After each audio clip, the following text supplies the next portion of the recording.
Bonsoir,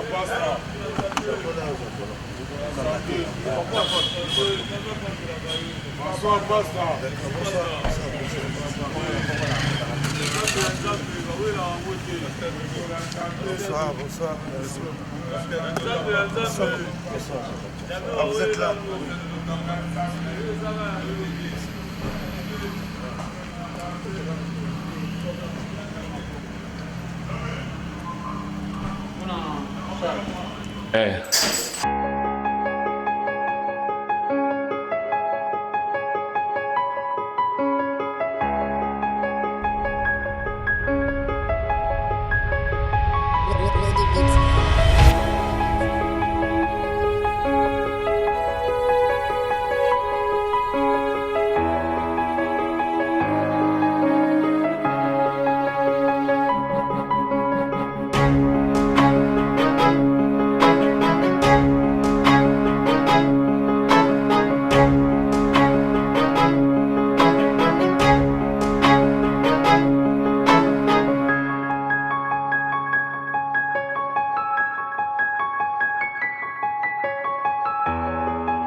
Bienvenue à tous, merci de la confiance, merci d'être là depuis que cette émission a été annoncée.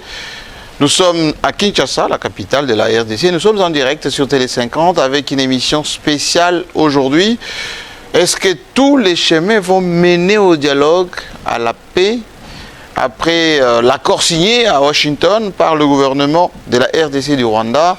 Quel rôle les églises vont pouvoir jouer, au moins ceux qui dirigent ces églises, les protestants, les catholiques, les églises de réveil? Nous recevons aujourd'hui l'un des responsables, en l'occurrence l'archevêque Dodo Kamba, que je demande à nous rejoindre sur ce plateau. Merci. Bienvenue sur Télé 50. Merci. Archevêque supérieur. Merci beaucoup. C'est comme ça qu'on vous appelle? Tout à fait. Pourquoi archevêque supérieur? Non, ben, c'est compte tenu de mes responsabilités.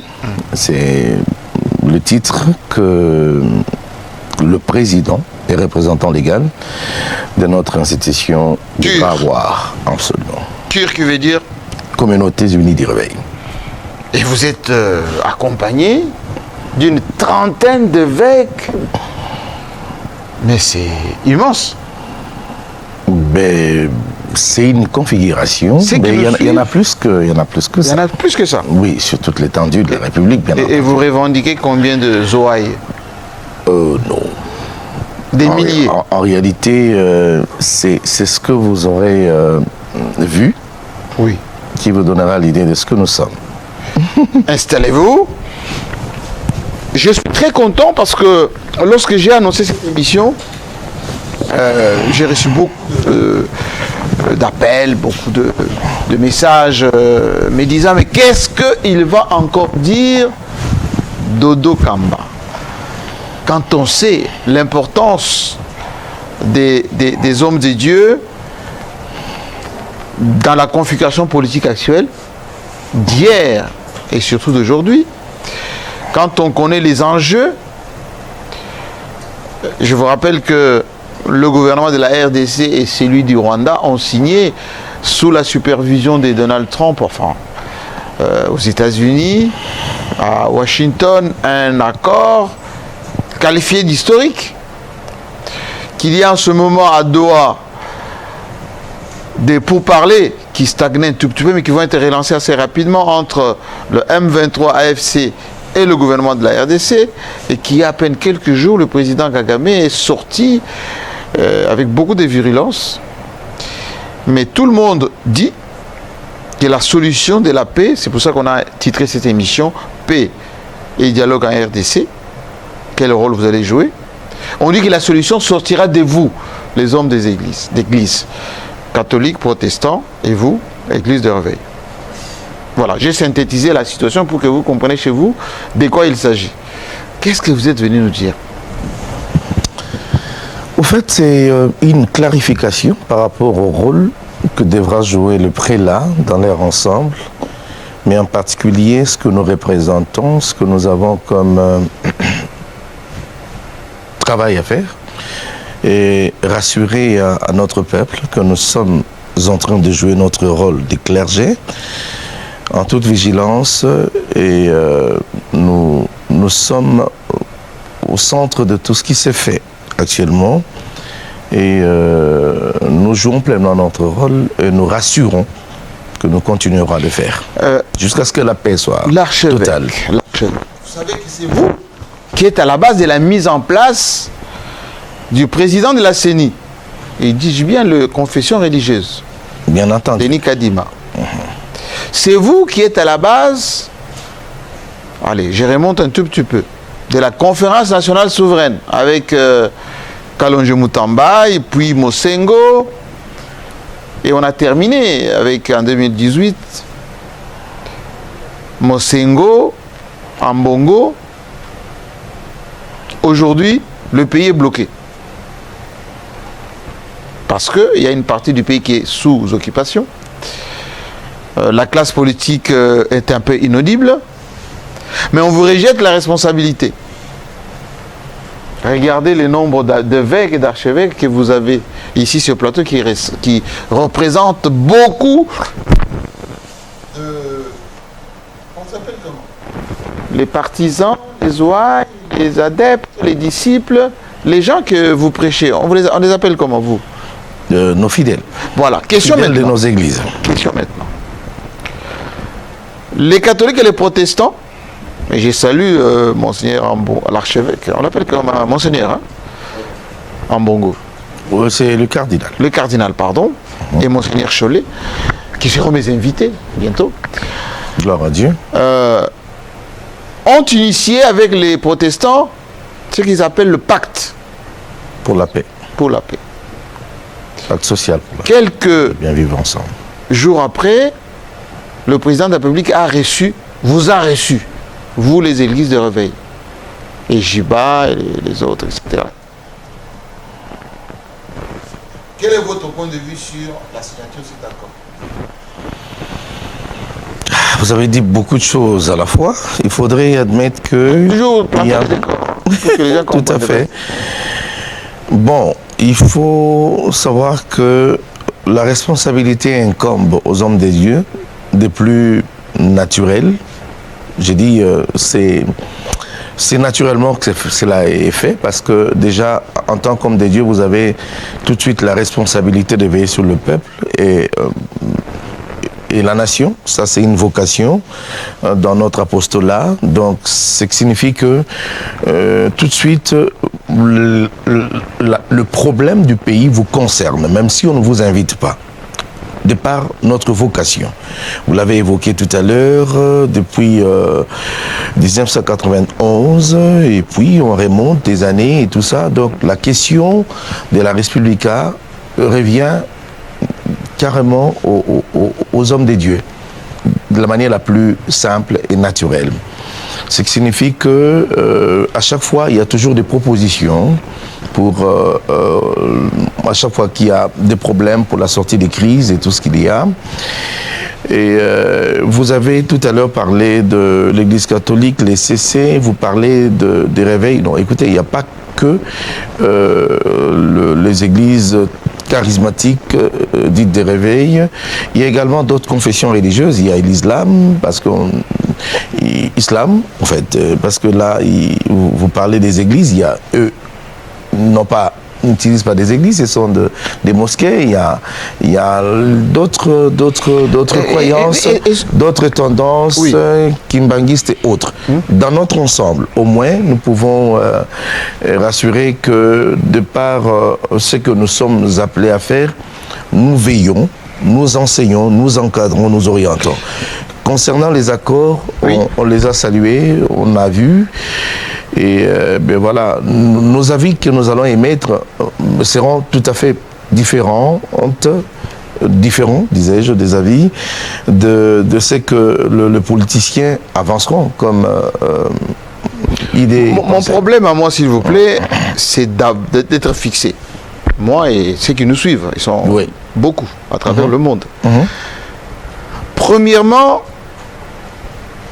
on dit que le pays est bloqué à cause de vous, parce que vous avez installé la CENI qui nous a produit des résultats, enfin des élections, avec une carte d'électeurs aujourd'hui qui s'efface, qu'on ne peut pas identifier, avec des élections organisées sur une semaine. Ensuite, il y a eu des problèmes d'interprétation de la Constitution. Tout ceci, vous étiez derrière. Le pays est bloqué parce que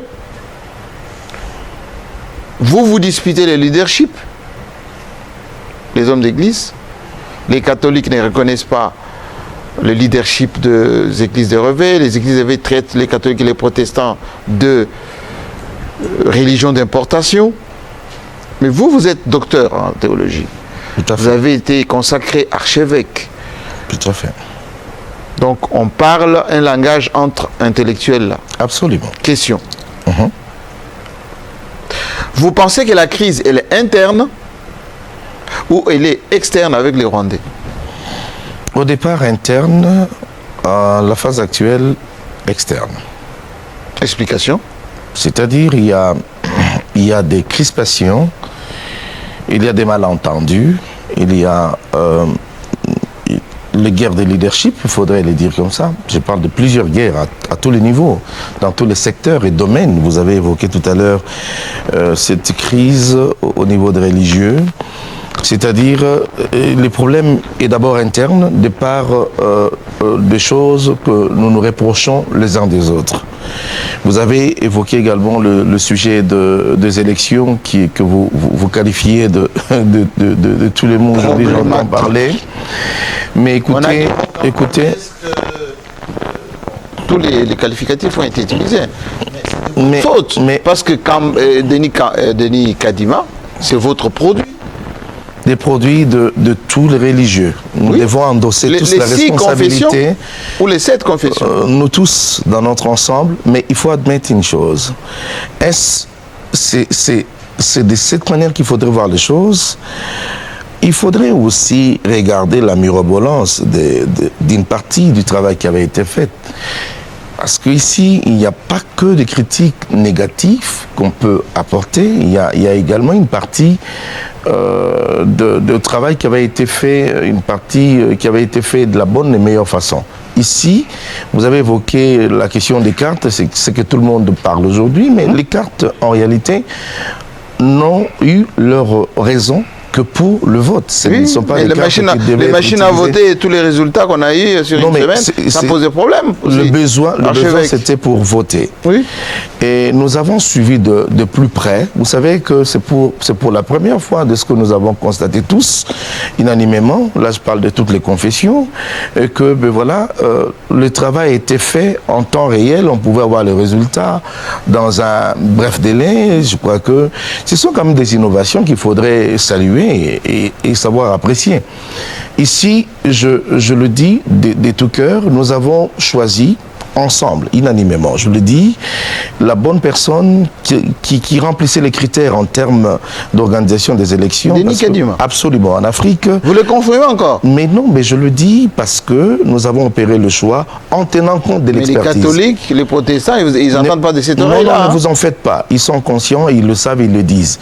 Mais la faisabilité, vous pouvez être meilleur et que vous rencontrez des soucis dans ce que vous faites, il peut y avoir une partie du travail qui peut être critiquée de la mauvaise façon, mais l'essentiel, c'est de voir dans la globalité ce qui avait été fait.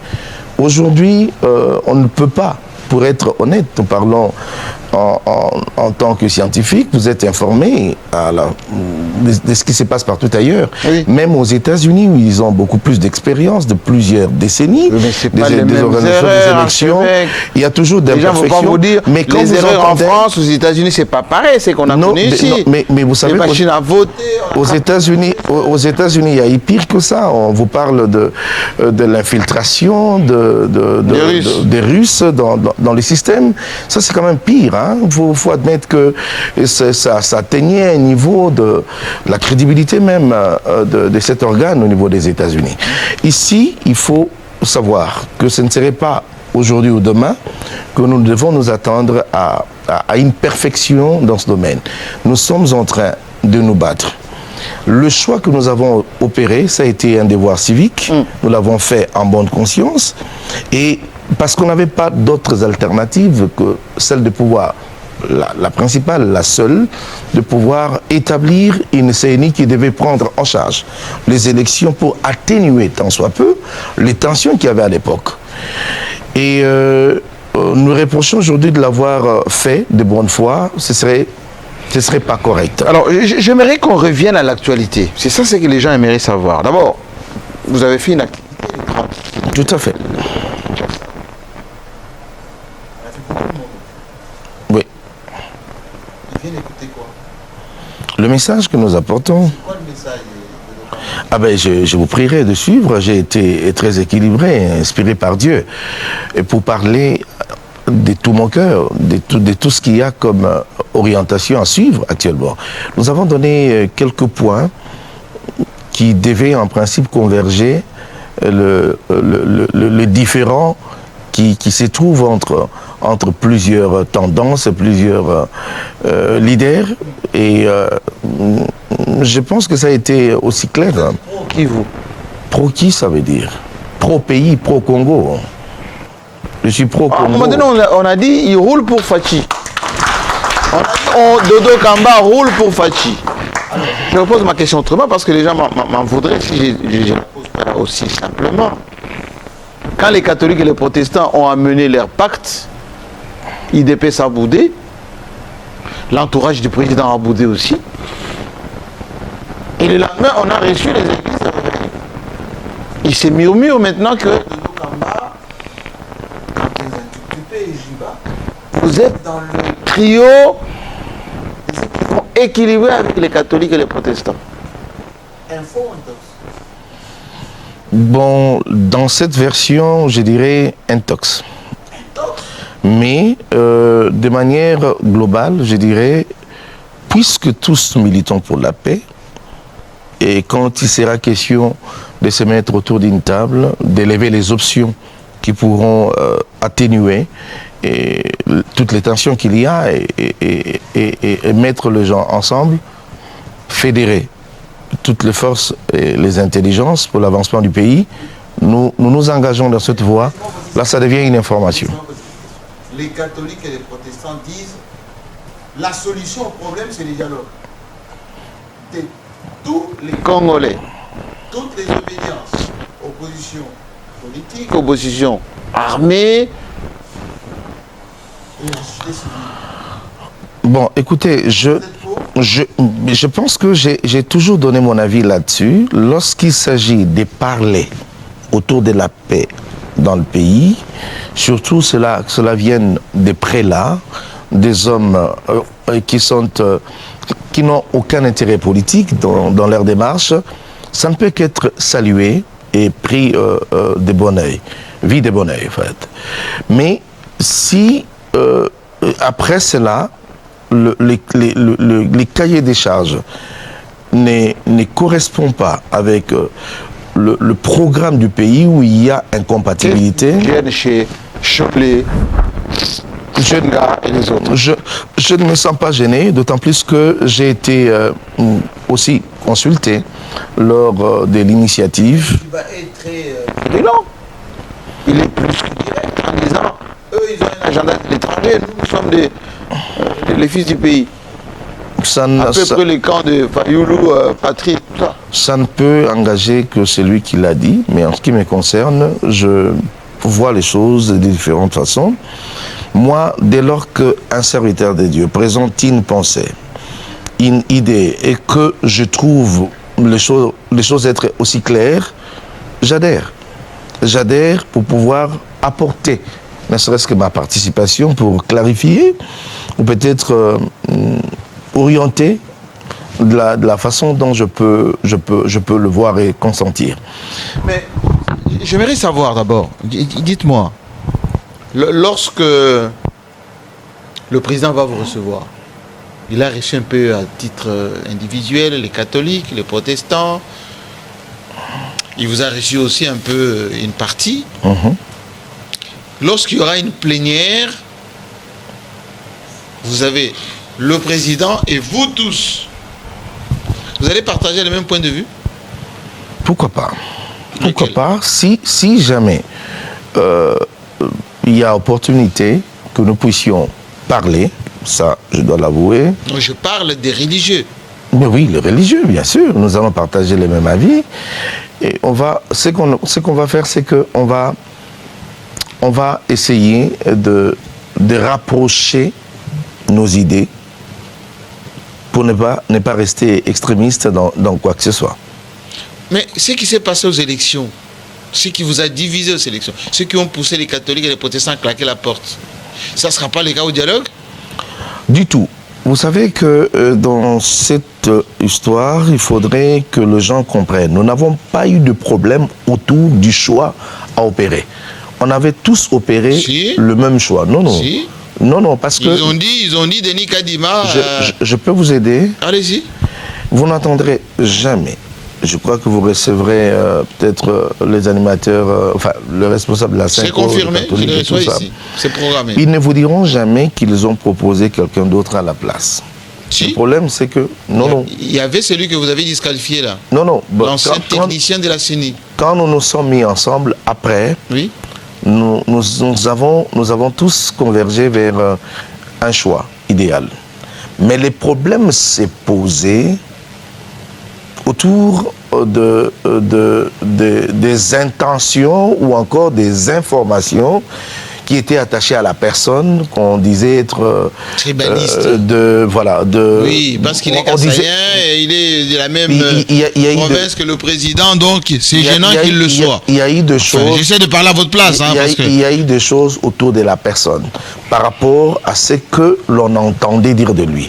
D'ailleurs, l'une des options, c'était que la Synco et les CC devaient vérifier les informations qui arrivaient autour de la personne pour réellement rassurer que si toutes les accusations qui étaient faites en son nom étaient bel et bien fondées et vraies. Mais nous avons attendu, on nous a jamais rapporté la preuve de toutes ces accusations. Mais quant à la compétence, au savoir-faire, l'expertise, nous étions tous d'accord, c'était le meilleur. Mais lorsque Cholet, archève, lorsque Monseigneur Cholet dit, tout ceci, c'est l'acharnement, pour ne pas dire l'entêtement des églises de réveil qui ont maintenu Kadima avec les imperfections qu'il y a eu. Et on a des problèmes aujourd'hui. Non, les imperfections... On ne pouvait qu'arriver à ça. Il n'y avait pas d'imperfection autour de son savoir-faire. Ça, du processus. Renseignez-vous. Il disait peut-être qu'il pouvait être manipulé par le gens du pouvoir. C'était des accusations de ce genre. D'encointance. D'encointance, voilà. Oui. On nous a jamais fourni des preuves qui attestaient cela.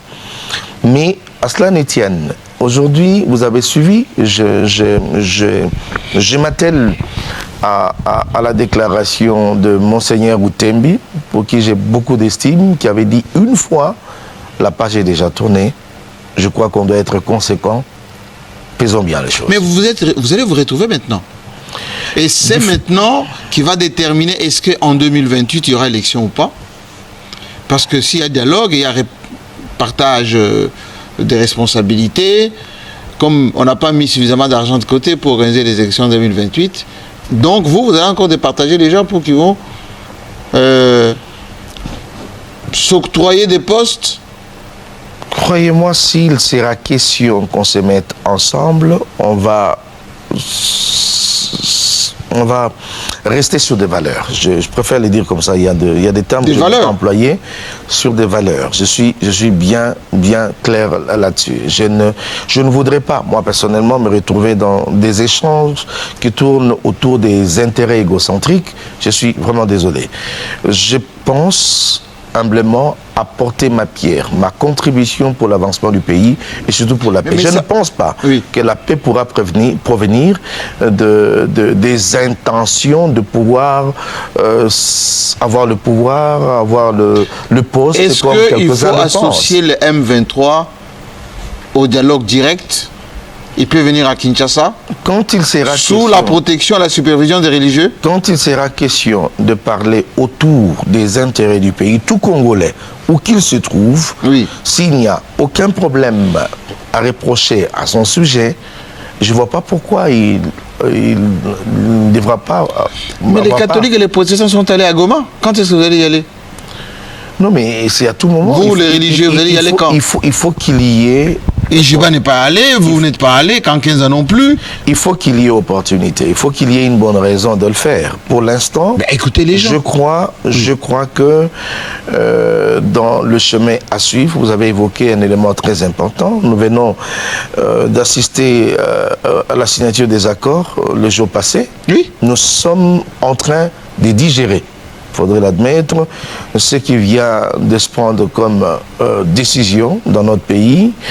Et c'est d'abord à cette phase-là que nous sommes en train de focaliser notre attention et jusqu'à avoir le respect de ces accords de part et d'autre.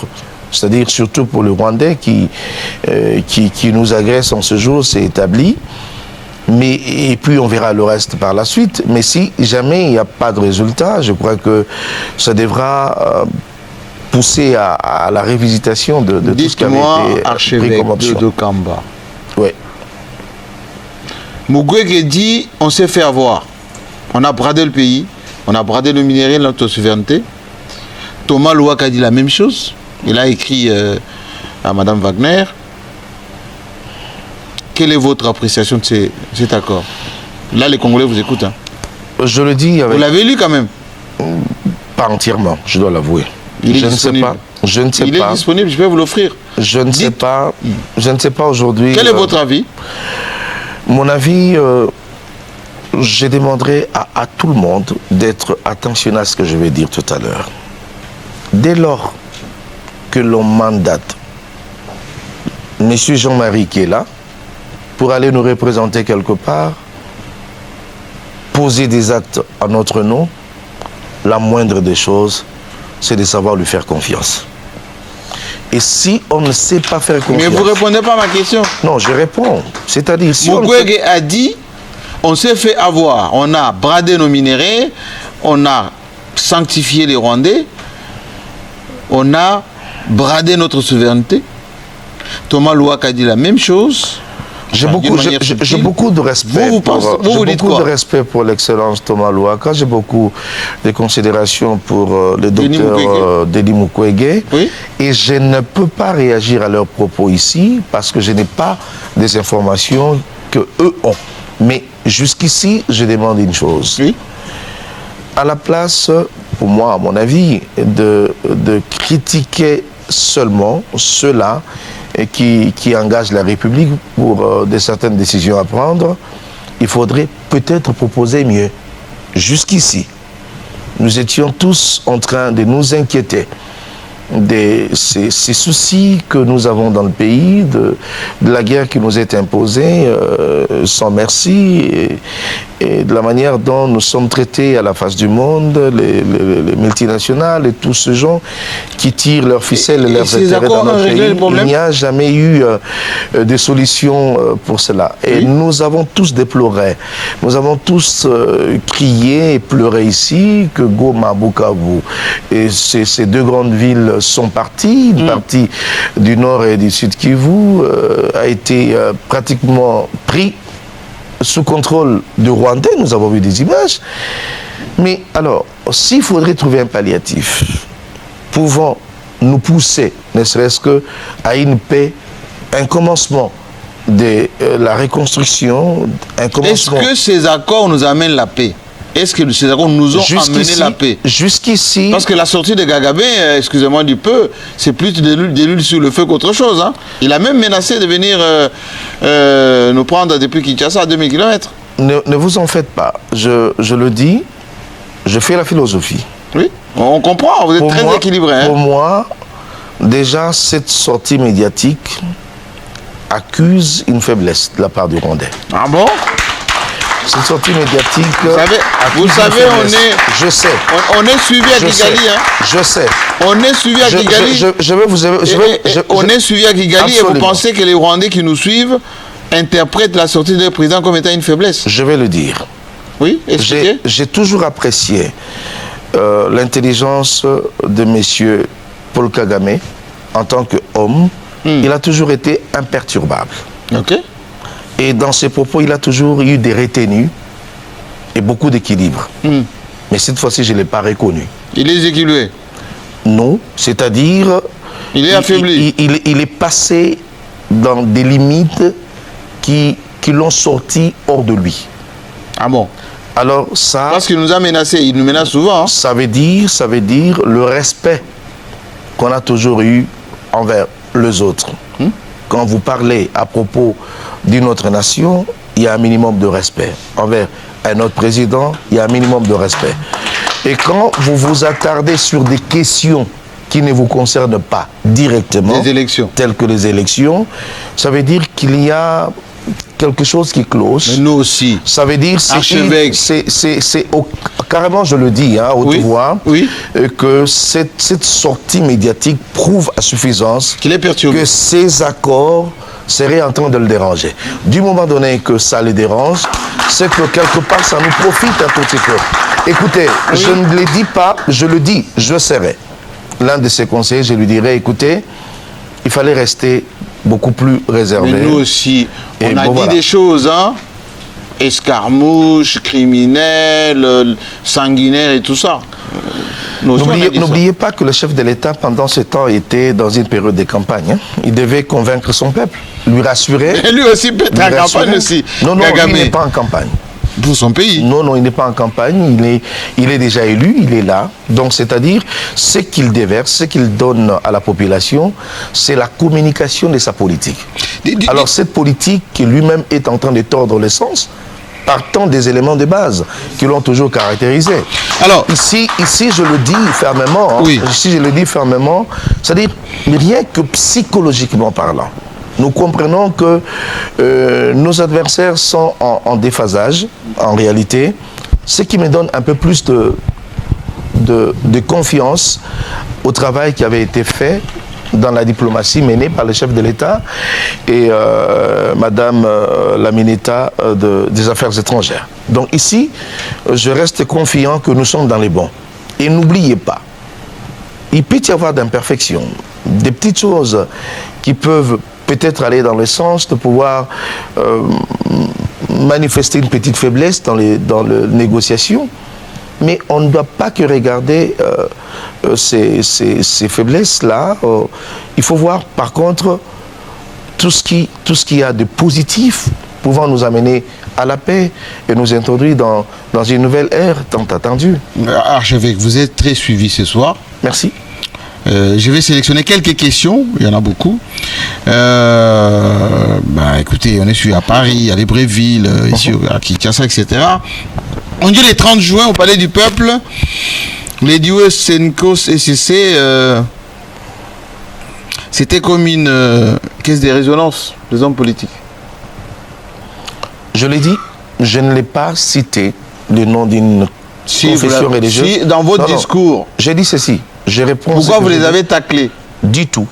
J'ai beaucoup de respect pour toutes les confessions et surtout pour le prélat catholique. J'ai beaucoup de respect, je vous l'ai dit avec mon cœur. Donc si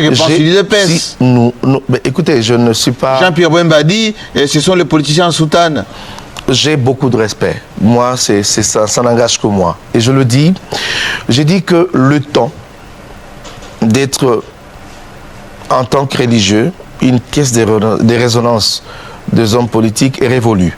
Ça signifie que, pour l'instant, nous ne devons pas travailler pour les intérêts des politiques, surtout que nous connaissons que derrière ce qu'ils présentent comme pensée, idée, se cache la haine et des intérêts qui n'ont rien à voir parfois avec la population. Ici, je le dis, vous savez que le pape, quand il est venu ici, il a parlé du mercantilisme. Il n'a pas caché le mot. Et il a demandé à tous les hommes de Dieu de pouvoir observer cela. Il ne s'était pas attaqué. Là, vous critiquez encore. Non, j'ai dit, il a dit, et j'ai apprécié cette façon. Il y a une enquête de l'IGF qui parle de la gestion des fonds, etc. Mais ce n'est pas la justice ce soir. Il y a M. Laurent Boadi qui est à Paris qui dit: est-ce que Dodo Kamba est-il prêt à se mettre ensemble avec Ijiba Yamampia pour discuter de la nation? Dieu sait que vous avez été combattu par Kankenza à la tête de votre corporation là. Mais est-ce que vous êtes prêt à aller avec Ijiba? Bien entendu. D'ailleurs, j'ai écrit une lettre à eux cette semaine pour vous rencontrer. Pour nous rencontrer. J'attends qu'ils me répondent. Je leur ai dit, j'ai besoin de le voir. Et pour qu'on échange autour de cette question brûlante des leurs. Qui va pardonner à qui? On n'a pas la haine entre nous. Non, il n'y a pas de haine. Écoutez, quand même. Ils disent que vous avez traficoté les textes, votre règlement d'intérêt et tout ça. Aujourd'hui, c'est établi que ça n'a jamais été le cas. De toute façon, vous savez que j'ai été même traduit en justice. Hein. Oui. J'ai été au tribunal et j'ai remporté, pour votre information. Ah oui? Oui, j'ai remporté de toutes les accusations. Le jugement est sorti. J'ai reçu ici quand quelqu'un qui avait confirmé que vous êtes retrouvé à l'hôtel Béatrice et il vous a dit de vive voix pourquoi vous avez trafiqué nos textes, etc. Non, c'était pas nos le cas. Nos pères fondateurs. Je l'ai dit ici, ça n'a jamais été le cas. Donc, si les gens connaissent comment les aspects fonctionnent pour changer nos statuts ou quoi que ce soit, c'est au travers des assemblées qu'on appelle l'Assemblée générale. Quand une Assemblée générale se tient, ce sont les membres effectifs qui ont le droit de pouvoir changer les textes. Et s'ils le changent, même moi en tant que président, je n'ai pas le pouvoir de les rectifier ni de le revoquer. La décision qui est prise par les membres effectifs, et c'est une décision qui est au-dessus de tout le monde. Alors, donc là, ça n'a pas été le cas pour moi. J'ouvre une petite parenthèse. Oui. Quand Kenza dit pourquoi Dodo Kamba ne respecte pas le père fondateur, les personnes de référence qui ont été à la base des mouvements charismatiques dans ce pays. Ces gens-là sont immuables, ce sont des immortels. Pourquoi ils ne les respectent pas? J'ai préféré, M. Jean-Marie, qu'on parle... C'est une question fondamentale. Qu'on parle de questions du pays. On va revenir au pays. Ce qui peut se passer entre moi et l'archevêque général, Albert Kankenza Mwanambo, ou l'archevêque Ijiba, l'archevêque président, c'est entre nous. En tout cas, ce ne serait pas sur un plateau que je vais le dire. Sachez que nos différents, tout ce qu'il peut y avoir... En tout cas, moi, je vais poser la question. Je vous le dis déjà. Maintenant, on peut passer à autre chose. Je vous le dis déjà en passant que ce sont des personnes pour lesquelles j'ai beaucoup de respect. Et je ne peux même pas répondre à quoi que ce soit en ce qui leur concerne. Nous avons le cadre approprié. Vous avez quand même un peu de respect pour eux. Bien sûr, bien entendu, pourquoi pas. Voilà. Aujourd'hui, je suis dans une autre confession religieuse, cure, qui n'a plus rien à voir avec l'RC autrefois, mais nous restons dans le bon souvenir et le bien vivre ensemble. Alors, Pasteur Kamanga, qui est à Libreville au Gabon, qu'on salue, il dit, est-ce que Dodo Kamba est-il prêt à rencontrer Nanga à Goma, comme les catholiques et les protestants l'ont fait? Et vous allez lui dire quoi? Pourquoi pas, si jamais l'opportunité y a? Non, prenez votre avion. Non, ça ne se passe pas comme ça. Déjà pour votre information. Vous passez par Brazzaville ou par Kigali et vous traversez à Goma? Non, vous l'avez dit, donc à Goma, l'avion n'atterrit pas. Oui, mais par Kigali, comme tout le monde. Ça dépend du cahier des charges à suivre. J'informe ici que dans notre démarche, il y a un job description que nous sommes censés respecter. Et si, dans ça, il s'élève une option tendant à cela, je ne me l'empêcherai pas. Corneille Nanga vous écoute. Parlez-lui. Vous savez, moi, on est chez Goma. J'ai eu le temps d'échanger avec M. Corneille Nangaa, en son temps, quand il était président de la CENI, oui. Et juste quand il a remis le bâton à son successeur. Oui. Aujourd'hui, dans ce pays, Nangaa nous a donné la machine à voter. C'est une performance, c'est une innovation et que le peuple congolais n'oubliera jamais. Nangaa n'a pas que une partie négative dans sa vie, il a une histoire dans ce pays. Donc si une occasion, une opportunité peut lui être offerte... L'alternance spécifique, c'est Nangaa? Par exemple. Oui. Par exemple, aussi... C'est lui qui a proclamé Félix Tshisekedi président. Avec tout le courage possible. Oui. C'est-à-dire, si aujourd'hui, une occasion était offerte à Corneille Nangaa de pouvoir se réconcilier avec cette partie des populations... Lui dites quoi? Il vous suit? Non, je le dis. C'est ce que je suis en train de dire. Il vous écoute? C'est-à-dire, il y a une possibilité d'abandonner le voie des armes. Moi, en tant qu'homme de Dieu, pour rien au monde, je n'accepterai jamais que quelqu'un prenne les armes pour revendiquer quoi que ce soit. Ça peut-être été une option pour lui. Je sais que cette guerre n'a pas commencé avec lui. Il a juste suivi les autres pour faire entendre sa voix. Et à un certain moment dans la vie, quand on reconnaît que la voie qu'on a empruntée n'est pas bonne, on peut toujours se ressaisir.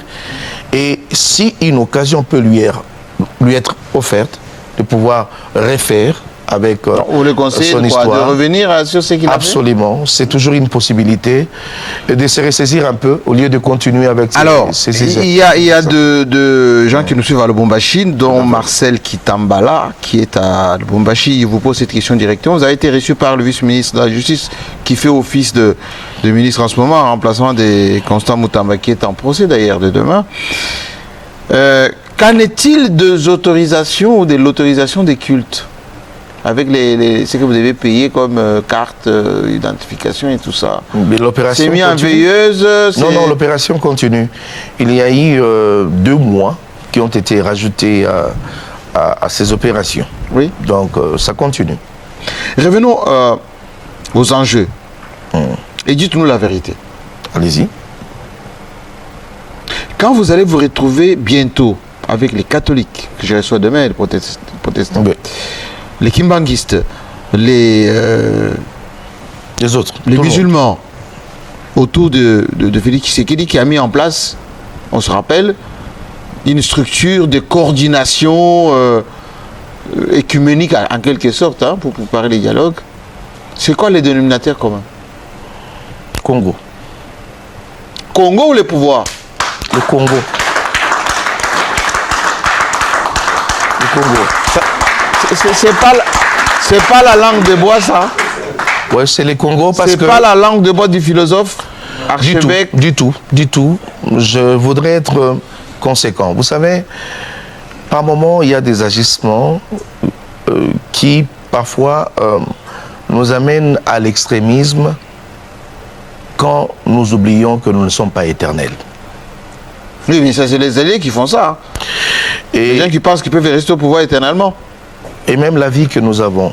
C'est-à-dire, tout ce que je fais aujourd'hui, mes enfants et les enfants de mes enfants demain pourront en pâtir. Oui. Soit se féliciter ou me féliciter d'avoir pris une bonne décision ou des bonnes décisions, soit me maudire même après ma mort en disant ces messieurs nous a jetés dans le gouffre et dans des problèmes. Quel sera le message à la classe politique? Parce que dans ceux qui sont au pouvoir, il y avait, il n'y a pas longtemps, quand je vous avais reçu, le changement de la Constitution, tout le monde semblait aller dans ce sens. Maintenant, c'est silence radio. Maintenant, c'est récupérer Goma, Bukavu et l'Est, quoi qu'il en coûte. Mercenaires, et tout ce qu'on peut faire. Aujourd'hui, c'est les religieux. Donc, vous qui allez jouer un peu ce rôle-là. Mais quand on écoute les opposants, ils disent qu'il y a trop de frustration, trop de gens qui sont mis en prison, on a violé la Constitution, la gestion, les affaires. C'est quoi votre message à la classe politique? Vous allez dire quoi? Les Mozito, les Fayoulou, les Matata, voilà. Il est grand temps de prendre à bras-le-corps le destin du pays et d'être conscient pour cela. Si nous travaillons pour des générations futures, nous serons conséquents. Malheureusement, les politiques de notre pays, pour la plupart, ne voient que leurs intérêts aujourd'hui. À telle enseigne, oui. les postes, à telle enseigne, qu'il y en a même qui ont de jeunes dans leur parti politique, organisation, à qui ils ne donnent pas la chance de pouvoir émerger, fonctionner et travailler. Vous voyez... Vous avez été victime de ça? Non, non, du tout. Je ne suis pas politique. Ce qui signifie que nous avons un problème aujourd'hui avec la nouvelle classe politique, tant voulue, tant cherchée, tant clamée par la population. Alors ça, c'est déjà une sorte d'égoïsme, excusez-moi, qui caractérise l'homme politique congolais. Je suis désolé. Je prierai à tous les politiques de penser aux générations futures. Mais en faisant quoi? Tous, c'est-à-dire... En oubliant leurs ambitions? Non, non. C'est-à-dire en mettant... Vous allez demander à l'IDPS de ne pas perdurer au pouvoir? En mettant de côté leurs intérêts égoïstes, égocentriques, c'est-à-dire tournés vers eux-mêmes. De dire... Vous savez, il y a... J'ai dit, moi, en tant que lecteur de la Bible, j'ai toujours pensé à Salomon quant à la gouvernance et la bonne gouvernance. Salomon a dirigé son pays pendant 40 ans et pendant le temps de son règne, il n'a pas livré une guerre aussi sérieuse. Hein. Il a vécu plutôt dans la paix, dans la quiétude, en bonne collaboration avec tous les pays voisins. Il n'avait que 12 préfets avec lui, parce qu'il avait deux choses qui marchaient avec lui. C'était l'intelligence et la sagesse. Mais est-ce que notre pouvoir actuel fait appel à l'intelligence? L'intelligence, oui, parce que l'intelligence ne vise que les intérêts, avec le cervelle. Mais la sagesse... Je vois les gens dehors chez eux en train de sourire. Après cette phrase-là. La sagesse fonctionne avec le cœur. Pour moi, l'intelligence est une capacité, une vertu qui permet à l'homme de développer son environnement, gagner à tout prix. Mais la sagesse est une vertu, une capacité qui permet à l'homme de faciliter le mieux vivre ensemble, l'harmonie entre humains. Avec l'intelligence, on ne fait que gagner. Mais avec la sagesse, on perd, mais on gagne l'harmonie entre les humains. C'est là où il faudrait appliquer le cœur. On perd aujourd'hui, mais on gagne en harmonie. Je vous donne un exemple simple. Pourquoi je dois forcément, moi, être là? Est-ce que je ne peux pas travailler pour que quelqu'un d'autre soit là? Mais ce sont mes idées qui sont mises à l'avant-plan. Maintenu coûte que coûte, que Kadima soit à la tête de la CENI, malgré les remarques des catholiques et des protestants. Aujourd'hui, on n'a pas voulu écouter les catholiques et les protestants parce qu'on a dit qu'ils avaient notre agenda, peut-être pour faire partie de Tshisekedi ou pour travailler avec les étrangers pour qu'ils ne puissent pas rempiler. C'est peut-être pour ça qu'on fait appel à vous, pour venir équilibrer. Non, voilà les intérêts. Je pense que si ça a été la question, ça a été question en fait de l'approche de la Senko envers moi, ça ne devrait pas se passer de cette manière parce qu'ils ne m'ont pas vu, parce que j'ai milité pour que Kadima soit là ou quoi que ce soit, ça n'a rien à voir. Par contre, ils connaissent ma façon de réfléchir et ma manière de voir les choses et ma contribution, surtout ma sincérité. J'ai toujours été un homme de conviction. Quand je suis convaincu de quelque chose, je défends la cause. Il suffit de bien la comprendre. Ici, je le dis, oui. Je le dis, ne rappelez pas le problème que nous avons connu au niveau de la désignation des membres de la CENI. Parce que ça vous colle à la peau, hein? C'est vrai, mais ça partira jamais. Mais je vous le dis qu'il y a de ces choses que les gens n'ont jamais connues, hein, ouvertement, on n'a jamais dit à haute voix, mais au moins nous avons travailler et à la fin des comptes, on est à mesure aujourd'hui de tourner la page, de regarder à autre chose. Parmi les questions qui sont revenues, il y en a une que je vais vous poser, c'est la politisation de Dodo Kamba. C'est l'un des religieux, chef religieux, très politisé, mais subtilement philosophe, donc il ne le fait pas voir suffisamment.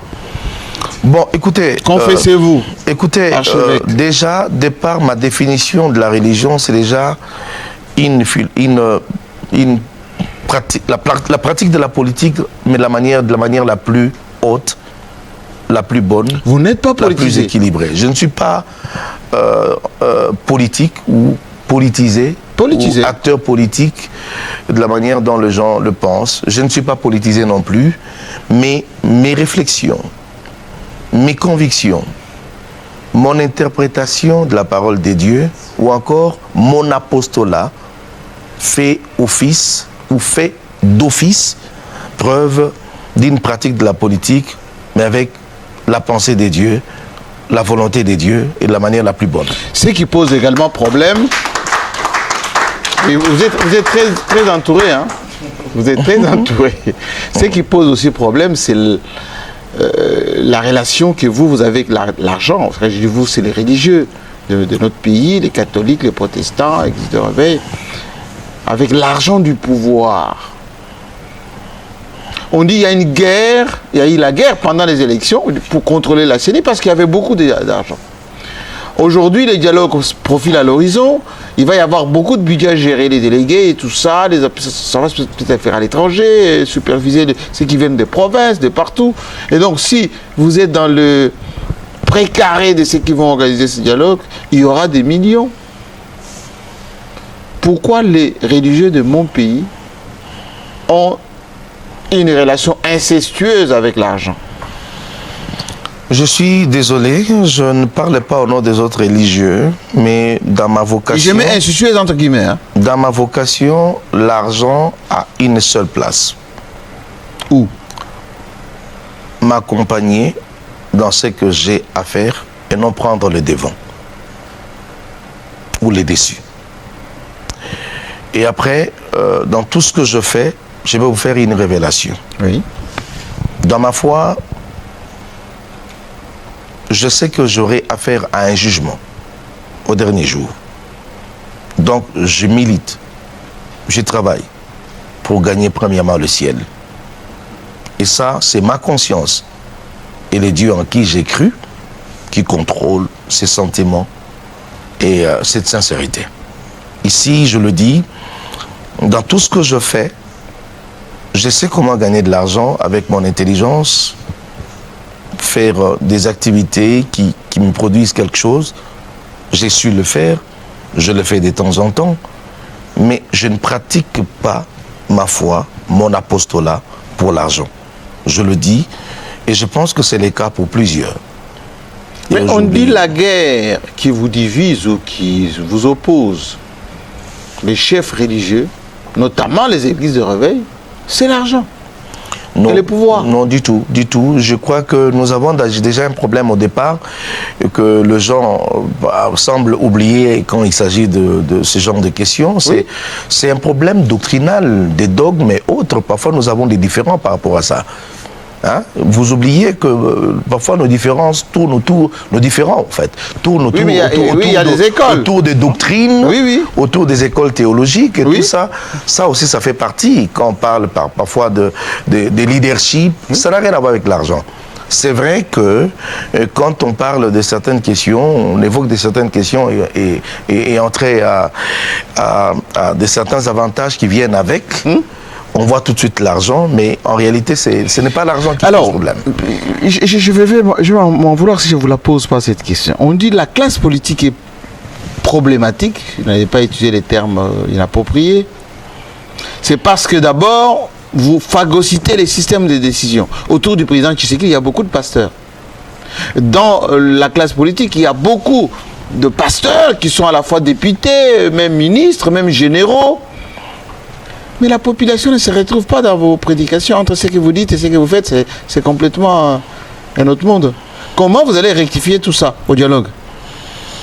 Non, mais écoutez, quand vous dites à côté du président Tshisekedi, il y a beaucoup de pasteurs. Mais les pasteurs, les pasteurs qui ont fait leurs études ne sont pas là pour la pastorale, mais ils sont là pour faire le travail en tant que intellectuel, en tant que scientifique, en tant qu'expert. Qui sont là pour excusez-moi du terme, des révélations, des orientations spirituelles. Ça s'est attaché à la foi des prédictions. Du président.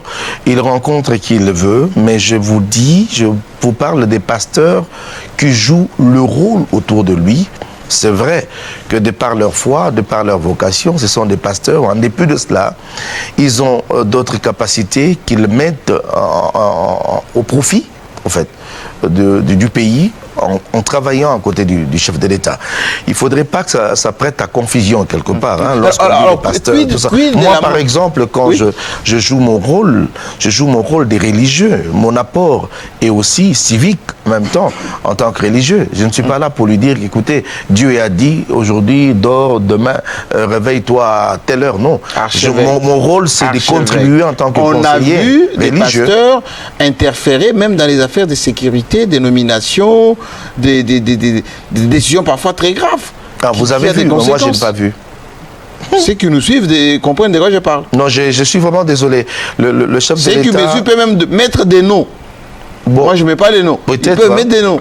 Peut-être le chef de l'État lui-même sait comment il mène sa politique. Et je pense que je ne dis que ce que je connais, moi. Moi, parce que je sache, tout religieux, je parle de tout religieux, même les catholiques sont tout le temps à la présidence reçue, c'est pour apporter leur savoir-faire. C'est quoi les chronogrammes? Le 30 juin, vous avez fait une activité. On sent maintenant qu'il y a une espèce d'activisme là des religieux, comme il y a eu l'accord, enfin la signature à Washington, et à Doha, c'est en train de s'agiter, enfin s'activer déjà. Ici à Kinshasa, c'est quoi le chronogramme? Au fait, on vous reçoit bientôt par le président. Vous mettez en place les fameux comités. Vous allez convoquer les hommes politiques comme à la conférence nationale souveraine. Vous allez faire quoi? Et ce n'est pas ici que nous allons les dire si jamais les choses sont mûries en cachette. Ici, je le dis. On est plein dedans. Non. On vous sent. Je reçois les catholiques et les protestants demain ici. Après-demain, je vais recevoir les hommes politiques. C'est quoi les chronogrammes? Au fait, en réalité, nous sommes en train de changer autour des intérêts du pays. Et je crois qu'à cette question, aussi longtemps que les options ne sont pas encore levées de manière officielle. Qui lève les options? Unanimement. L'ensemble de tous. C'est le président ou ceux qui sont concernés. Ou c'est la communauté internationale?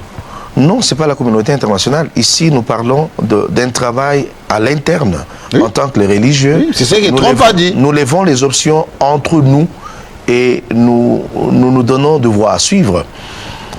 Et pendant ce temps, il faudrait que je le dise pour les gens qui nous suivent. Par exemple, le 13 ici, il y a une rencontre encore à l'esplanade du Palais du Peuple.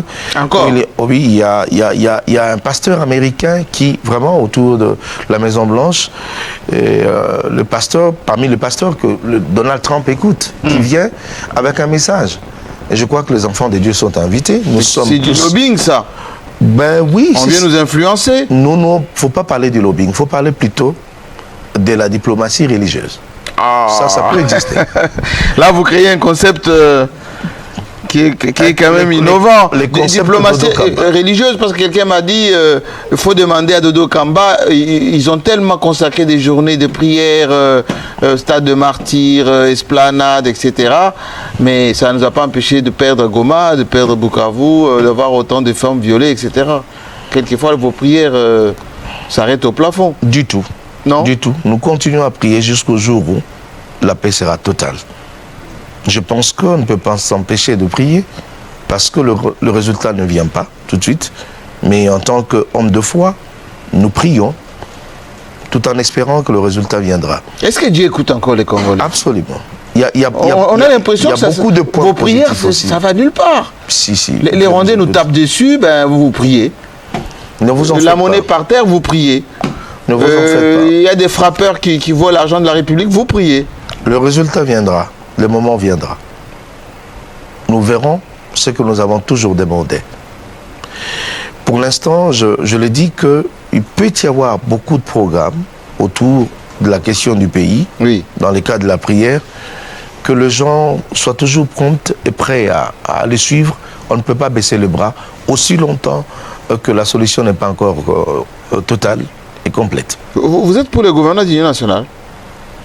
Bien sûr que oui, je suis pour ça. C'est après le dialogue ou avant le dialogue? Non, mais ça dépend de la grande discrétion du chef de l'État. Je ne suis pas politique, je ne suis pas son conseiller. Il vous écoute. Eh bien, je pense que... M'a dit, il vous écoute même beaucoup. Oui, j'aimais mes avis, deux fois, quand j'aimais mes avis, et j'ai fait partie, je dois l'avouer, de personnes qui proposent des choses, qui donnent des idées. Et poser des questions confidentielles. Ce n'est pas tous les jours que ça passe, mais quand ça peut paraître acceptable, pourquoi pas. Donc, le chef de l'État est ouvert envers tous les hommes de Dieu, hein, comme je le dis. C'est notre rapport en tant que Dieu. Là, vous êtes politiquement correct. Il vous apporte quoi, tous ces évêques? Il vous apporte quoi? D'abord la spiritualité. Je pense que chacun d'eux est porteur de quelque chose, de l'énergie qui m'accompagne, qui m'inspire, qui m'aide à mener à bon port ma lutte, et mon combat et ma vision. C'est votre réponse à ceux qui vous ont combattu?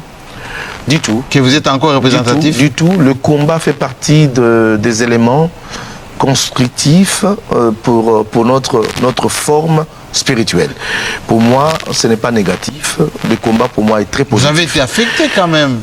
Bien entendu, ça ne Vous avez été empoisonné, vous avez perdu votre poste, vous avez même à un moment donné traîné en justice, mais ça ne vous a pas démoralisé tout ça? Aujourd'hui, je rends grâce à Dieu parce que ça m'a permis au moins de voir les choses autrement. Nous avons une autre confession religieuse qui évolue très très bien sur toute l'étendue de la République. Donc, j'ai dit... Ça a été important pour moi de pouvoir quitter au moins ces bateaux. Et je souhaite bonne chance à ceux qui sont restés dans l'RC. Mais nous sommes dans notre nouvelle confession religieuse. C'est has-been, c'est obsolète. Non, c'est pour les vieux. Je n'ai pas de qualification à donner à ça, si ce n'est de reconnaître sa place et son apport dans la question de religion. Vous êtes fasciste ou vous êtes de l'opposition? Écoutez, c'est là où il faudrait qu'on se comprenne. Oui, c'est une question. Je dois être clair. Oui. Je suis celui qui croit aux valeurs du pays, et pour cela, ceux de l'opposition sont mes frères. Ceux qui sont au pouvoir sont mes frères. Mais le chef de l'État est l'institution. En tant qu'institution, je ne peux que lui être obéissant. C'est ce que ma loi et ma parole. Même s'il pose problème. Comment il peut poser problème? Mais les opposants disent qu'il pose problème. Non, il ne pose pas problème. Écoutez Franck Diongo. La meilleure façon de savoir s'il pose problème... La meilleure façon de savoir s'il posait problème, c'était les élections, l'expression du peuple. Si la majorité l'a accepté, c'est que je ne peux pas m'opposer, je ne peux pas. Aujourd'hui, je le dis, en tant que chef de l'État, c'est notre président à nous tous. Même ceux qui sont à l'opposition, il reste notre président à nous tous. Nous lui devons du respect si nous voulons rester respectueux aux règles de loi du pays et à la parole de Dieu que nous prêchons. Et après, les opposants sont des contribuables, je le dis, pour l'avancement du pays, quant à la critique constructive. Dernière question, c'est quoi les critères de sélection pour les délégués à ces dialogues? Vous allez, le leadership là, c'est calcul comment? Qui va y aller avec quelle représentativité?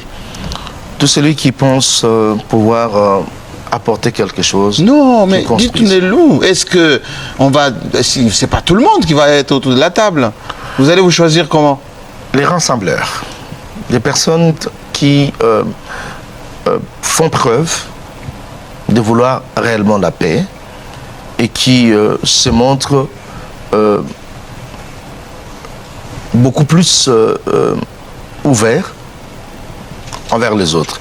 Ça, je le dis parce que malheureusement, il y a de ces religieux parfois qui blacklistent les autres avec une intention tout simplement de désunir, de déconsidérer, Les de vieux. sous-estimer. Les vieux. Non, pas forcément le vieux. Les catholiques. Non, du tout. Mais je le dis, c'est une attitude à éradiquer dans notre fonctionnement en tant que religieux. Ici, je le dis, tout celui qui peut apporter quelque chose, tout celui qui a des idées, des pensées, qui puisse construire, il est le bienvenu, en réalité. Et ça peut arriver que d'autres personnes ne soient pas acceptées autour de cette table. Merci pas seulement parce qu'elles ne méritent pas, mais Merci beaucoup. le raison. Si quelqu'un d'autre représente un bon nombre de gens, on n'a pas besoin de prendre tout le monde. Celui-là qui le représente suffit. On a compris. Je vais recevoir demain les catholiques et les protestants et d'autres ici là. Ils vont vous répondre. Saluez vos... Non, mais ceux qui vous ont... je ne Ils vais vont vous pas répondre. adresser une question. Saluez ceux qui vous ont accompagné. L'émission est terminée. Et moi, je dois vous dire que c'était le point de vue de l'archevêque supérieur, docteur Dodo Kamba.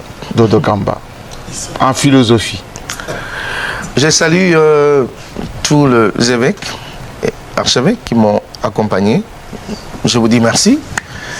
Je crois que vous avez dû apporter quelque chose par votre présence. Merci beaucoup, l'émission est terminée. Elle est déjà en rediffusion et vous avez vu que j'ai porté ce micro parce que nous sommes en streaming également sur d'autres satellites pour avoir les sons et l'image coupés. Je sais que vous allez couper des morceaux comme d'habitude pour partager à travers le monde. À très bientôt, avec le même plaisir.